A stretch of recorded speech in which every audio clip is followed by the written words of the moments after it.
In the modern era of entertainment, paranormal documentaries are a dime in a dozen. While the paranormal has been documented on film for an audience since the late 1950s, with the first paranormal show to air, titled One Step Beyond. Mind you, the documenting of the paranormal has always had an audience. A pamphlet titled A True Relation of the Apparition of One Mrs. Veal by Daniel Defoe dates back to 1706, saying that the paranormal was never truly mainstream. That is, until 2004, when the hit sci-fi television show Ghost Hunters arrived. The formula for investigating that is not only engaging but entertaining to the viewing audience was found. Currently, there are 23 paranormal shows that air on television. Yes, I've counted, and yes, I've seen at least one episode of them all. These shows range from investigations to recreation of paranormal events. The most popular of these shows is Ghost Adventures. Now, flipping channels, or rather hitting a few key strokes, we turn to the paranormal scene on the internet. There are literally hundreds and perhaps thousands of paranormal websites and video channels that try to capture and document the elusive happenings in the world of the unknown. Now enter Eric McGill and David Woolever, the guys behind Our Haunted Minds. Eric and David are no strangers to the paranormal world and have experience and controlled open-mindedness that you won't find many other investigators who are either freshly starting out and can't tell a skunk from a tuxedo cat, or those who have been in it for so long they've become jaded and feel their view is the only view and the correct one. So, with all that out of the way, how about we get into what I'm assuming you all came for, a review. I'm Melvin, and this is Unexplained Possibilities Reviews, Our Haunted Minds Investigation of the Madison Seminary. Going into this, I had moderately high expectations, seeing as though I know Eric and I've seen him investigate and create docs with Ectovision Paranormal. David Woolever, however, I don't know, but I know of him, specifically his work at Resident Undead Media.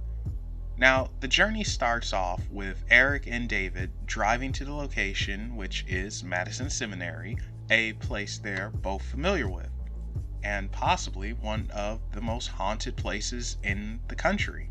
They give a little history and backstory to Madison Seminary, and they even cut in a small video of some weird happenings. Within the first 5 minutes of watching, you'll want more. However, there are a couple of issues I found. The first is the audio seems a bit off, almost like they're muzzled. Headed to right now. We're going to the candy store. Nice. No, anyway. Well, we all know where that's at. We are in our home away from home, Madison, Ohio, heading to where do you think? Well, Madison Seminary. nice. It could be that they're using the internal microphones on the cameras that are attached to the car. I do want to make it clear though, this is the only instance where the audio is odd. The other issue is Eric and David didn't give their personal background and experience. While I know time is always an issue with projects like these, I think they could have spared a minute or two for introduction of who they are, their experience, and a few quick reasons why they decided to become paranormal investigators. If I'm someone who's never heard of Ectovision or Resident Undead, I'll just see two guys going ghost hunting.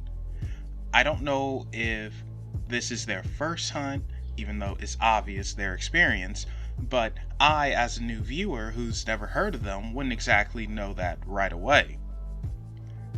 This being the first episode of what I assume to be a type of series would have been perfect to have an introduction of some sort. So, the guys reach their destination, and we find out there's going to be a third investigator, Adam Kimmel. The guys greet each other in the most manly way possible. We'll return back to Adam in a little bit. In a segment called Paranormal Mind Warp, an experiment was done showing why or how sometimes the human eye sees things that the camera doesn't. In a strange way, it reminded me of these old 90s school informational programs that they used to show in class. Not sure why that is, because unlike those, I actually learned something here. I do have one criticism about this, and that's the narration. I know a lot of work goes into these things, and not everything is going to be perfect.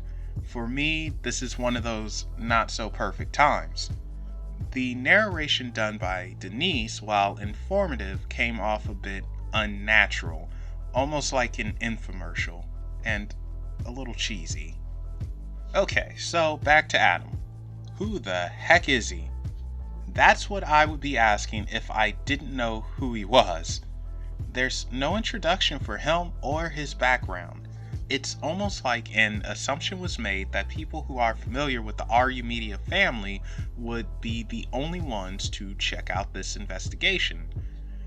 While I'm sure a majority of viewers are indeed coming from something Resident Undead related, there are going to be a few who have no idea who anyone is because they are a totally new observer. I just think it would be good to fill in the newer people a bit. So, who is Adam? Aside from apparently being the boss, Adam owns Madison Seminary. He's also one of the heads behind Resident Undead, and he's the lead investigator for Resident Undead's investigation team. I would say that's pretty important to know since he's investigating with Eric and David.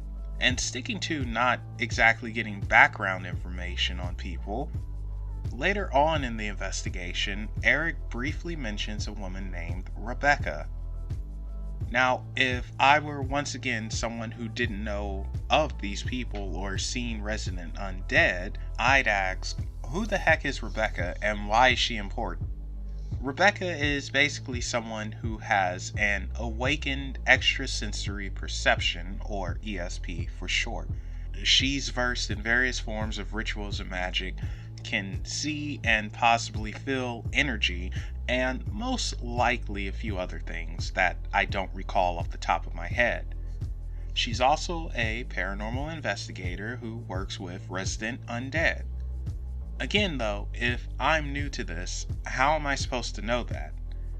I shouldn't have to look up background information that should be provided to the viewer by default. And that's pretty much it with the pre-investigation things.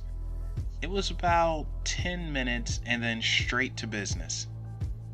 I personally tend to enjoy interviews, learning backgrounds on places, the history, but I can also admit that they tend to drag on. So it's refreshing to see the guys make the majority of their time about the actual gathering of evidence. Plus, since Adam probably knows more about the location than anyone, he can fill them in on background details as they go, of which he actually does. Come here real quick. So there were a lot of safes left here. All right, a lot of safes. We cut into all of them, Ocean's 11 style. Mm-hmm. All of them had nothing, right? We just the other day started cutting into the last one. Because you guys didn't know about it. I didn't tell you guys. Mm-mm. It was a little side I don't project. know anything about it. Where's my money? Answer me. Where's my money? It's just, there's something about it. There's just something very suspicious about the safe, and it's still, there's still more to cut into. Wow. The pacing of the investigation is quite good, never feels like it drags on or that the guys are in one place for too long. I'll chalk that up to editing and knowing what to cut and what to keep. They were also very respectful, which is something I expected as I know how Eric operates. Even though Adam said it was alright for them to use provocation in a certain room, the provoking didn't really occur, and if it did, then it was cut from the final product. So people who are looking for guys yelling and pumping their chests hoping to stir stuff up, you'll have to go elsewhere. Eric and David are extremely cool and calm. Yes, there are moments that make them go, "What the heck?" But aside from a somewhat confused look on Eric's face, the two men kept it nicely together. Adam, on the other hand, reminds me of a guy who has had a few too many energy drinks. Adam is calm in his own way, but he has a very noticeable presence, and he's loud. Even when he's trying not to be, the guy's still loud. I don't mean this in a negative way either. You can tell he's just very passionate about Madison Seminary and investigating in general, and his presence conveys that excitement, even on a level that he's not consciously aware of. And before I forget, I have to make special note of the captions. They are nice and big. You can actually see the things. They have a nice coloring and font, and you can tell someone thought it through when doing them. The guys did a couple of experiments with varying success. I've never seen these done before, and I like that they're introducing the viewer to techniques that differ from the norm. I also like that they're not over-reliant on technology. It made it feel like these guys actually tried to connect and not just try to obtain evidence. There's even a moment where David gets pretty emotional. One of the experiments that was done involved balloons. While the experiment itself wasn't a success, Eric demonstrated his amazing balloon blowing capability. Just look at this!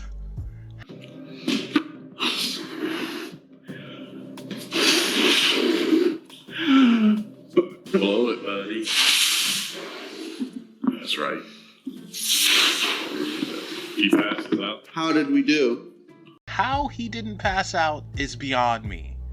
He even tied the thing while holding a camera. However, I just have to ask, why didn't he put the camera down to blow up and tie the balloon? Probably would have made his life a little bit easier as well at that moment. David could have offered a hand as well, but I suppose someone has to stand about and look pretty.